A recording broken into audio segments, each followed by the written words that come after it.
সারা দেশের সব বিশ্ববিদ্যালয়গুলোর ছাত্র সংসদ নির্বাচনে শিবিরের জয়জয়কারের নেপথ্যে গেল ১৭ বছরে ছাত্রী সংস্থার ত্যাগ তিতিক্ষার অবদানের কথা এর আগে বহুবার তুলে ধরেছে বাংলা কথান।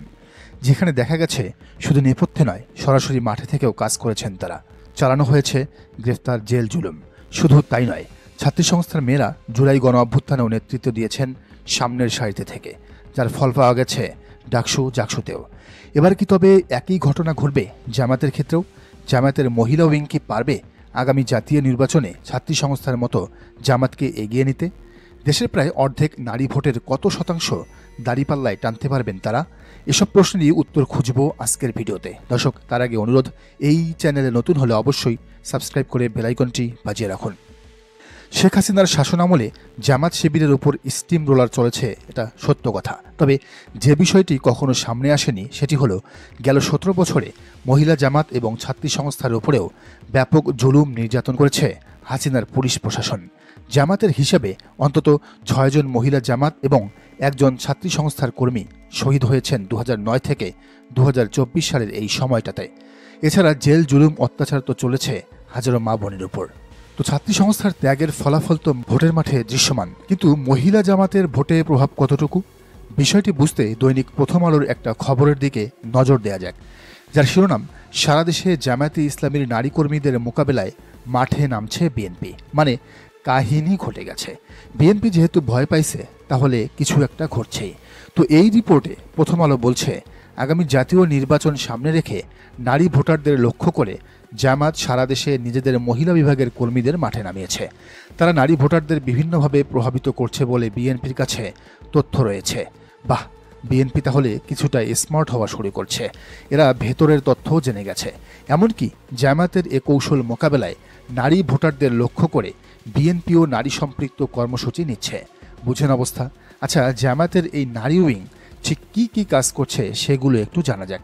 বিএনপি এবং অন্যান্য মধ্যপন্থী দলের নারী শাখা থাকলেও জামায়াতে রয়েছে মহিলা বিভাগ। এর নেতৃত্বে রয়েছেন একজন সেক্রেটারি। মহিলা বিভাগের কার্যক্রম জামায়াতের মূল কার্যক্রম থেকে আলাদা। মহিলা বিভাগ এলাকা ভিত্তিক নিজস্ব কমিটির মাধ্যমে কার্যক্রম চালায়। নির্বাচনে নারী ভোট টানতে মহিলা বিভাগ গ্রাম শহর নির্বিশেষে ঘরে ঘরে সাংগঠনিক দাওয়াতি কাজ করে। প্রোগ্রাম আর তালিম নামে পরিচিত ঘরোয়া বৈঠকের মাধ্যমে জামায়াতের সহযোগী সদস্য, কর্মী হিসেবে নারীদের অন্তর্ভুক্ত করা হয়। নারীদের কোরআন, হাদিস, ইসলামী সাহিত্যের শিক্ষাও দেওয়া হয় এসব কর্মসূচির মাধ্যমে। শেখ হাসিনার আমলে জামায়াতের অনেক নারী নেতাকর্মী এমন কর্মসূচি থেকে গ্রেফতারও হয়েছেন, যার নাম দেওয়া হয়েছিল দেশ বিরোধী ষড়যন্ত্র। উপজেলা, জেলা, মহানগর ও কেন্দ্রীয় নেতৃবৃন্দ নির্বাচনে মহিলা বিভাগের এবং নারী নেত্রীরা ভোটদানের অধিকারী। জামাতের কেন্দ্রীয় মজলিসে শুরার ৩৮২ সদস্যের প্রায় ৪০% নারী। কেন্দ্রীয় কর্মপরিষদের সক্রিয় ৫২ সদস্যের প্রায় ৪০%ই নারী। তো মহিলা জামায়াতের সেক্রেটারি অধ্যক্ষ নুরুন্নেসা চৌধুরীর মতো ঝানু মাঠের নেত্রীর বিপরীতে বিএনপি থেকে দায়িত্ব দেওয়া হয়েছে স্থায়ী কমিটির সদস্য সেলিমা রহমান ও সদস্য সচিব ঢাকা জেলা বিএনপির সাধারণ সম্পাদক নিপুণ রায় চৌধুরীকে। তারা সরাসরি নয়, গুপ্তভাবে, মানে নারী ও শিশু অধিকার ফোরাম দিয়ে জামাতের নারী উইং ঠেকাতে কাজ করবেন। তো এই ফোরামের দায়িত্বশীল নেতারা জানিয়েছেন, এটি হবে মূলত ঘরোয়া কর্মসূচি।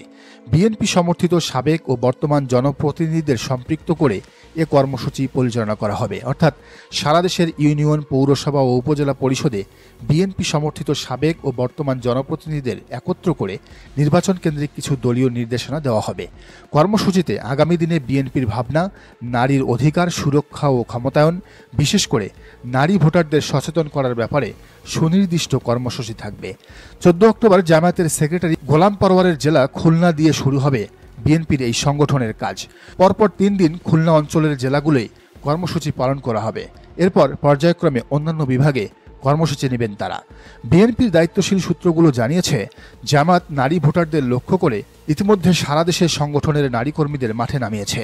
এ বিষয়ে মাঠ পর্যায় থেকে বিএনপির নেতারা নানা ধরনের তথ্য পাচ্ছেন। এতে বিএনপির নীতি নির্ধারণী নেতাদের মধ্যে কিছুটা উদ্বেগ তৈরি হয়েছে। তারা বেশ চিন্তিত, হতাশ। এ পরিস্থিতি মোকাবেলায় বিএনপির শীর্ষ নেতৃত্ব তৃণমূল পর্যায়ে নারীদের সংগঠিত করে নির্বাচনে ধানের শীষ প্রতীকের পক্ষে গণজোয়ার সৃষ্টি করতে চাইছেন। এ লক্ষ্যে জাতীয়তাবাদী মহিলা দলের পাশাপাশি নারী ও শিশু অধিকার ফোরামকে দায়িত্ব দেওয়া হয়েছে। নারী ভোটারদের লক্ষ্য করে জামায়াতের নারী কর্মীদের মাঠে নামানোর তথ্য পাওয়ার কথা স্বীকার করেছেন নারী ও শিশু অধিকার ফোরামের আহ্বায়ক সেলিমা রহমান। তিনি বলেন, এজন্যই আমাদের অঙ্গ সংগঠনগুলো মাঠে কাজ করছে। আমরা আমাদের পদ্ধতি নিয়ে কাজ করছি। আমাদের মূল মেসেজটা হচ্ছে, বাংলাদেশের যে রাজনৈতিক সংস্কৃতি, যে নৈতিক অবক্ষয়, সেখান থেকে বের হয়ে একটি সুখী সমৃদ্ধ বাংলাদেশ চাইলে আমাদের সবাইকে সচেতন হতে হবে, বিশেষভাবে নির্বাচনে। বিএনপি একটু একটু করে মনে হচ্ছে সুপথে ফিরছে। তারা শিবিরের জয় জয়কার দেখে ছাত্রদলকে ভালো কাজ করার নির্দেশ দিয়েছে। ছাত্রদল তাই কোথাও জায়নামাজ দিচ্ছে, কোথাও মসজিদে চকলেট দিচ্ছে, কোথাও অসহায়ের পাশে দাঁড়াচ্ছে। যদিও তাদের এসব কাজকে লোক দেখানো কাজ হিসেবেই দেখছেন নেটিজেনরা। তারা বলছেন, এসব ভালো কাজ টাজ না করে বরং খারাপ কাজগুলো ছেড়ে দিলেই রাকিব নাসিরদের ইমেজে সেটার প্রভাব পড়বে, ছাত্রদলের ইমেজে সেটার প্রভাব পড়বে। সারা দেশে ছিনতাই চাঁদাবাজি ছাড়লে, চকোলেট আর জায়নামাজ না দিলেও মানুষ নামাজে ছাত্রদলের জন্য দোয়া করবে। তবে ছাত্রদল আর বিএনপির জামাত শিবিরকে ফলো করার ব্যাপারটি পজিটিভ হিসেবেই দেখছেন অনেকেই। তারা মনে করেন, যদি ভেতর থেকেই তাদের এই পরিবর্তন হয়, তাহলে সেটা বরং দেশের সামগ্রিক রাজনীতির জন্যই ভালো। দর্শক, আপনার কি মনে হয় জানান কমেন্টের ঘরে। আর এই চ্যানেলে নতুন হলে অবশ্যই সাবস্ক্রাইব করে বেল আইকনটি বাজিয়ে রাখুন।